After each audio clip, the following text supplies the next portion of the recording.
what can you do to make sure that you're adding value to these ICPs, and that you're engaging with them so that the timing is right, you're the person they want to chat with? Yeah, this word value that gets thrown around a lot. So one thing about value is just understanding what we mean by that, right? Value is about worth, and worth is subjective. So we have to get close enough to a prospect to understand what value means to them, right? So that's going to unfold in very different ways. So we might say, we have this assumption about the value that we can provide to someone based on, and that's our value proposition. That's what we say to someone, right? But as we get closer to a prospect and we identify what their key priorities are, how they absorb and how they absorb information, what resonates, then we can work out how we continuously add value to that. So as an example, I think I made a video months ago, but it was around when speaking with a prospect, understanding how long they can sustain the status quo, really unpacking that, right? So this is where you are. In your head, you're like, I don't get why I don't know how you're coping without a sales engagement platform. Like, at what point will that break? Right? And that's where you want to get to. You want to find that breaking point, but understand what the implications are of that. And once you understand what that landscape looks like, you get to feel out the value.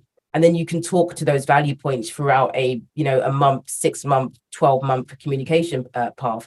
But then they understand why you're getting in contact. You have said to me that this is your breaking point, and this is the implications of that breaking point, and this is going to be the right time to speak to you. However, I'm not going to be satisfied with speak to me in 6 months and let's have another chat. So timing right, yes. If the timing's wrong, how long can you sustain that? And if you're not thinking about it, dude, why not? You should have these types. This is crazy. I'm so mind blown that you can cope without this. I need to know all of your secrets, because that's a genuine curiosity that I'll have in a scenario like that. How the heck are you doing it? Which is a lot better than, looping back to someone in 6 months and saying, we've had some updates to our platform, right? Framing the conversation in that way, I think that hits the nail on the head in regards to genuinely adding value. So final question then is around, what if someone's not a good fit?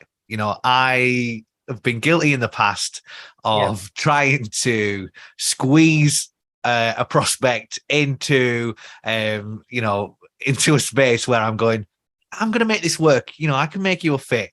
But what if they're not a good fit? Is it worth just moving along, or can you actually frame it in a way that kind of wins them around? What's your thoughts on that? So if your company is doing the right things, and you've got marketing who are literally building, they're taking what revenue operations are doing, and they are building a very, very clear profile of what a great fit customer looks like, it's probably down to qualification.